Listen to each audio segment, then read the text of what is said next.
So guys, क्या हमें WWE में कभी रोमन रेंज का ट्राइबल चीफ वाला करैक्टर देखने को मिलता ही नहीं जब से उन्होंने 2020 की समरस्लैम में अपना हील टर्न करा था।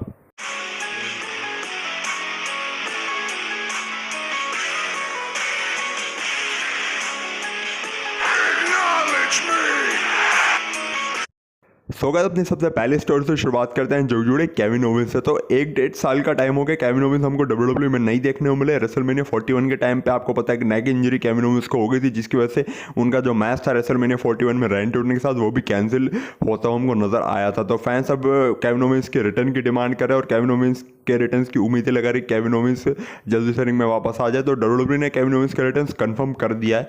अब इस रिटर्न्स को लेके ज़्यादा खुश होने वाली बात नहीं है, क्योंकि केविन ओवेंस WWE में तो वापस आ रहे हैं, लेकिन वो मेन रोस्टर पे नहीं, वो NXT पे वापस आ रहे हैं और वो रेसलर के तौर पे नहीं। असल में WWE ने केविन ओवेंस को एक सेगमेंट का हिस्सा बनाने के लिए वापस बुलाया। अब जो पूरी बात है वो ये है कि NXT का ग्रेट अमेरिकन बैश हमको देखने को मिलने वाला है बहुत जल्दी। ये कोई तो पेपर व्यू होता होगा NXT का, क्योंकि मैं NXT इतनी देखता नहीं, तो मुझे NXT के पेपर व्यू के बारे में भी नहीं पता। तो ग्रेट अमेरिकन बैश हमें देखने को मिलने वाला है NXT में बहुत जल्द। इस हफ्ते देखने को मिलेगा, अगले हफ्ते देखने को मिलेगा। वो डेट का भी कुछ ऐसा होता पता नहीं है, वो डेट आप खुद देख लीजिएगा।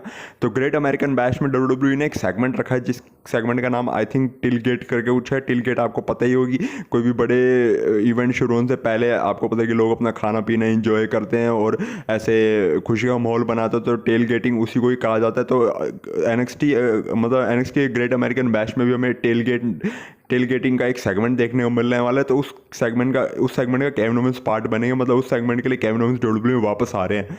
तो जो लोग एक टाइम को केविन ओवेंस का रिटर्न्स देखना चाहते थे और एक टाइम को केविन ओवेंस को WWE के अंदर देखना चाहते थे, वो देख सकते हैं ग्रेट अमेरिकन बैश में।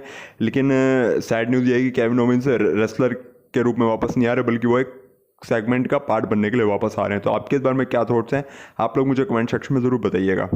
सो गाइस, अब बात करते हैं अपने अगली स्टोरी के बारे में जो जुड़ी है रोमन रेंज के हील टर्न से। तो 2020 की समर स्लैम में हमें रोमन रेंज का हील टर्न देखने को मिला था और तब सामने आया था ट्राइबल चीफ। तब WWE ने रोमन रेंज का जो करैक्टर है वो पूरा ही चेंज कर दिया था और वो बिग डॉग से ट्राइबल चीफ बने। तो उस मतलब वो रोमन रेंज के हील टर्न को लेकर और उनके नए करैक्टर को लेकर एक बहुत सीक्रेट बात रिवील हुई, और वो ये है कि विंस मैकमैन का आइडिया था रोमन रेंज 2020 में रोमन रेंज के रिटर्न के बाद उनका हिल टर्न करवाने का। लेकिन विंस मैकमैन ये चाहते कि रोमन रेंज हिल टर्न में भी द बिग डॉग करैक्टर को कंटिन्यू करे, वो रोमन रेंज का करैक्टर चेंज नहीं करना चाहते थे।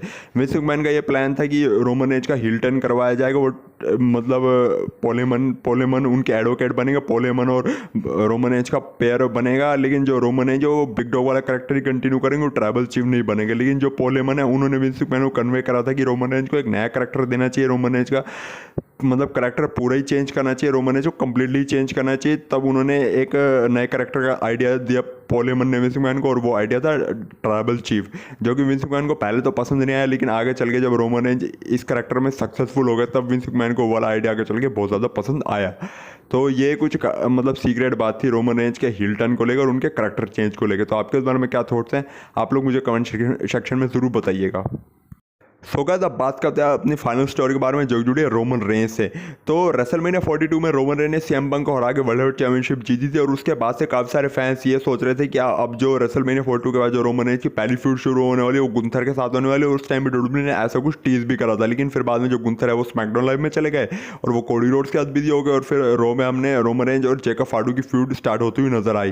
तो इस बारे में अभी रिपोर्ट्स में पता लगा कि WWE ने रेसलमेनिया 42 के बाद प्लान बनाया था रोमन रेंज और सिर्फ गुंथर का एक बड़ा मैच करवाने, क्योंकि अगर आपको याद हो तो रेसलमेनिया से पहले रॉयल रंबल में जो लास्ट के 2 सुपरस्टार बचे थे वो रोमन रेंज और गुंथर ही बचे थे, और रोमन रेंज ने गुंथर को हरा के वो जो 30 मैच रॉयल रंबल है वो अपने नाम करी थी। फिर उसी के थ्रू उन्होंने रेसलमेनिया में CM पंक को चैलेंज करा था और CM पंक को फेस करके टाइटल जीता था।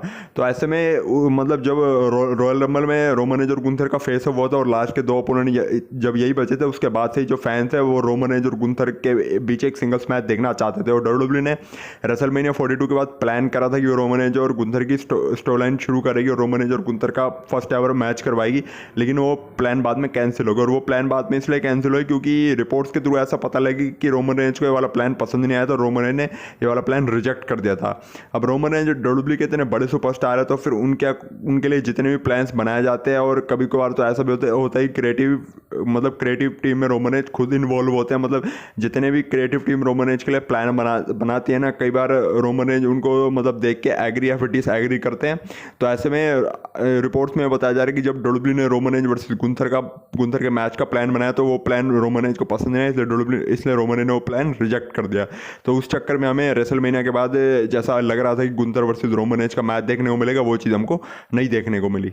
बट क्या स्टिल ऐसा नहीं है कि हमें गुंथर वर्सेस रोमन रेंज की जो फ्यूड है वो कभी देखने को नहीं मिलेगी। डब्ल्यूडब्ल्यूई के प्लान्स में है गुंथर वर्सेस रोमन रेंज का मैच, और आगे चले किसी बड़े पेपर में हमें गुंथर वर्सेस रोमन रेंज का मैच होता हुआ नजर आ सकता है। तो आपके इस बारे में क्या थॉट्स है, आप लोग मुझे कमेंट सेक्शन में जरूर बताइएगा।